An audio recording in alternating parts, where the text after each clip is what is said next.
also we shouldn't forget the daughter-in-law of Hazrat Ummu Abd radiallahu anha, because we find Sahaba had this amazing relationship with their relatives. They respected each other, they were kind to each other, and they did for each other. Who was her daughter-in-law? Her name was either Rayta or Ra'ita. There's another name being Zainab. So some say Zainab was another, and some say the name was Zainab and her title or appellation was Ra'ita radiallahu anha. Anyway, Hazrat Rayta or Ra'ita, the wife of Hazrat Abdullah bin Mas'ud radiallahu anhu, and she was the mother of his children. And she is the daughter-in-law of Hazrat Ummu Abd radiallahu anha. She was very kind to her husband and her husband's family. Meaning her husband's mother-in-law, and her husband's children. Meaning his children from her, that's understandable. That any logic says. But subhanAllah, from Sahaba we learn that Sahabiyat showed kindness to their husband's children from the other wives as well. And the husband showed kindness and akhlaq to the wife's children that Allah blessed her with from her previous husband as well. This is the beauty of Allah's deen, because each one wants to leave a legacy. And shaitan could not whisper in their hearts concerning this. And if anything happened, Sahaba taught us how to handle the situation, seeking Allah's help, prioritizing Allah's pleasure. That's why we find the greatest of guidance in the lives of the Sahaba radiallahu anhum.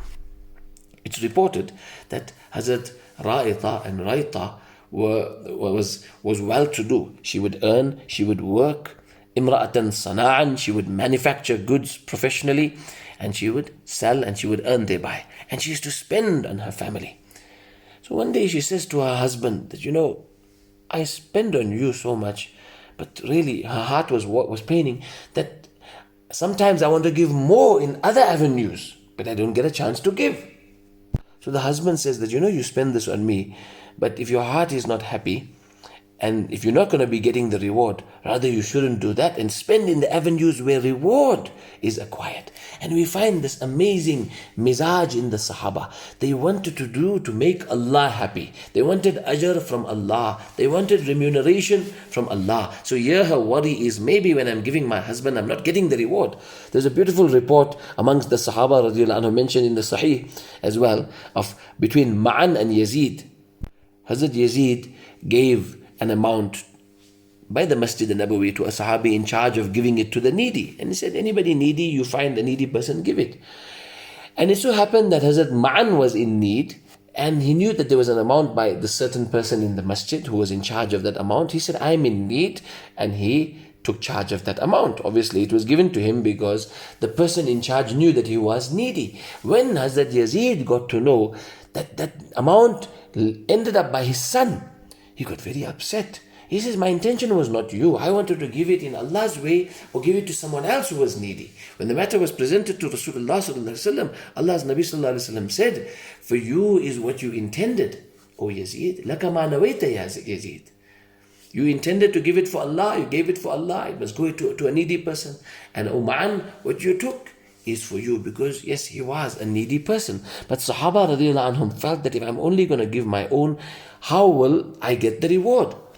And this was clarified. So do for others and do for our own. Like in this similar case of the wife of Hazrat Abdullah bin Mas'ud radiallahu anhu. When she asked Rasulullah ﷺ concerning this, that, oh Allah's Nabi, I earn and this is how I sell. And my husband and his children are really in need.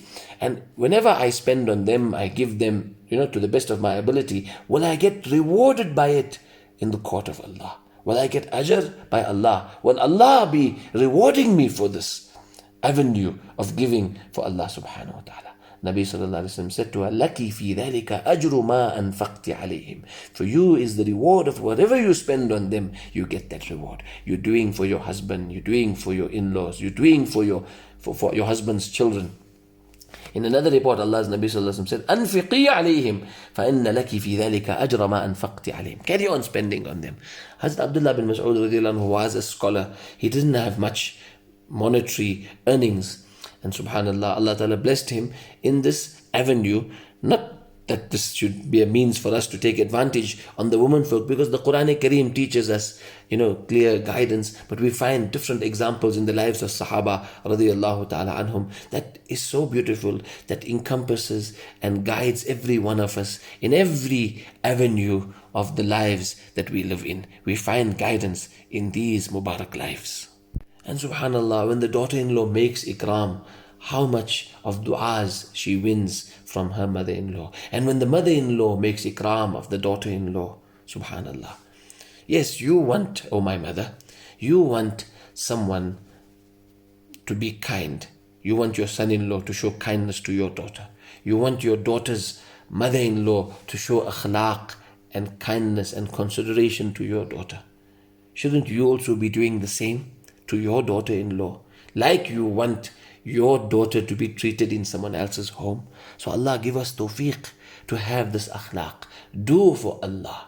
We find this was the driving factor in the lives of Sahaba radiallahu anhum. What will make Allah happy? What will make my Allah happy?